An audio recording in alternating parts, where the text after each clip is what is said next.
particular project, that's why we're here. It won a World Bank Innovation Marketplace contest, Market Innovation contest, and so that's why we got a grant to pursue this further. That's why we're going to drop 300 of these materials right here, and we want to create a reef park made from these materials. It's really more toxic and non-toxic, non-hazardous food waste, food packaging waste, and we've tested this material as is shown in the posters. You see that you get growth on these materials after 6 weeks. You get algae all over it, and then you have coral sticking on it, and you get fish. Can you imagine 300 of these things right in the underwater and fish floating all over there? In a span of how many weeks? In 6 weeks, you'll get the corals, the corals sticking on it. Then in probably a year, you'll get the corals grown and fish all over it. Being from California, and the purpose for being here is to embrace this technology that we can bring back to the United States and start using there.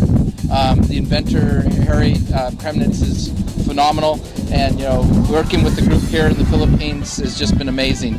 This is something that literally is going to change the world in the way that we look at the world and in the way that we deal with trash. And as you were mentioning before, there is no trash. It's just what we do with it.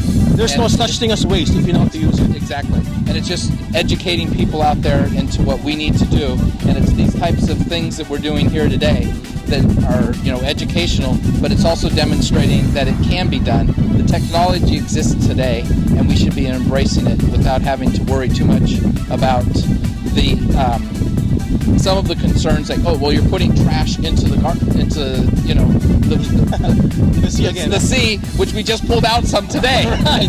Yeah. So it's a matter of really just kind of saying, let's look at the technology and make sure that we do know what we're doing, and that it does work, and it is environmentally safe, and the tests have proven it. Today is September 16, and we're now in Vistama Resort in Manila, Batangas, and we're doing a reef right in front of the resort. And with me is the famous Jun Mendoza. Jun Mendoza, pare, instructor to. Ang ganda lalaki, pare, puros bigote, ha. Anyway, Ian and Matthew, who are rescue divers and who will be helping us put the reef on the 20 feet area lang, pare. So make sure hindi tayo masyado malalim, no? Okay. Sabi nila, ito reef na to, pag masyadong mababaw, ay nagkakaroon ng ultraviolet rays. So pwedeng masira. So kailangan ang aming depth siguro mga 20 to 25 feet, and that's the best para lalong daming isda rito sa Vistamar, ha? Alright? Okay, ready na kayo? Okay, let's go diving, guys.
know, it took time for us to put that reef there, on the 20 feet. I know, yeah, no floating device. What was the problem a while ago? How come it took us some time to doing it?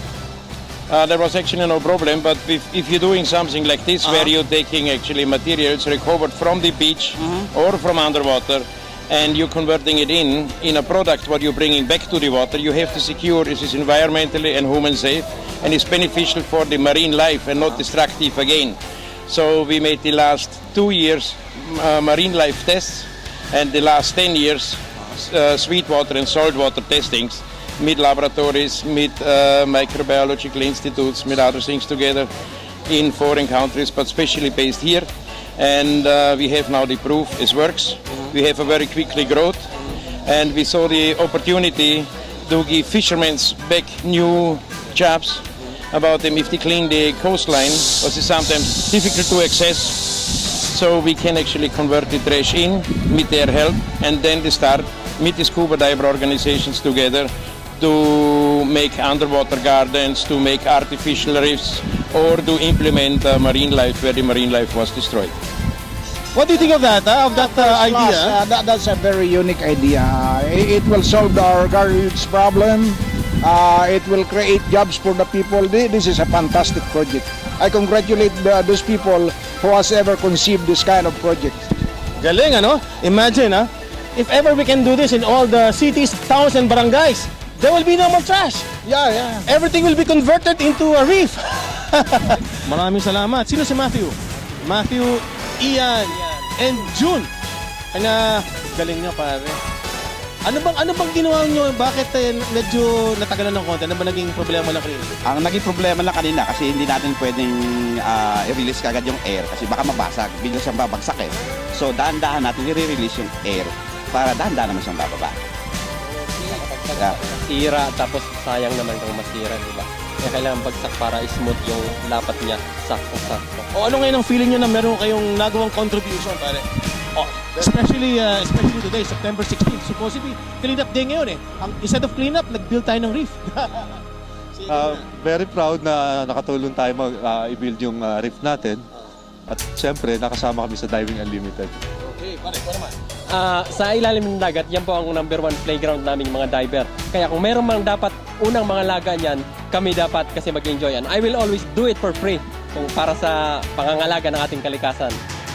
Yeah, I'm proud na naging bahagi ako ngayon sa paglilinis ng dagat at saka itong project na to kasi sa totoo lang, we are privileged to see underwater bilang isang diver. So gaya ng sinabi ni Ian, kami ang dapat nangangalaga sa dagat. Pare, salamat Maraming salamat. And by the way, today is September 16. It's a cleanup day. And ang ginawa natin ngayon, yung trash, naging artificial reef. Imagine that, Tayo mga scuba surero, gumawa pa ng reef out of the trash. Alright?